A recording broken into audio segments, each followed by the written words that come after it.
நம்பல, நம்ம செயல்பாட்டை நம்பி நம்மளோட சில பேர் வரலாம் இல்லையா?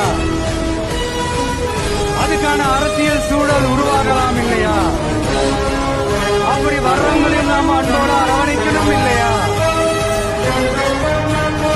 நமக்கு எப்பவுமே நம்மளை நம்பி வர்றவங்கள அரவணைச்சுட்டானே பழக்கம்.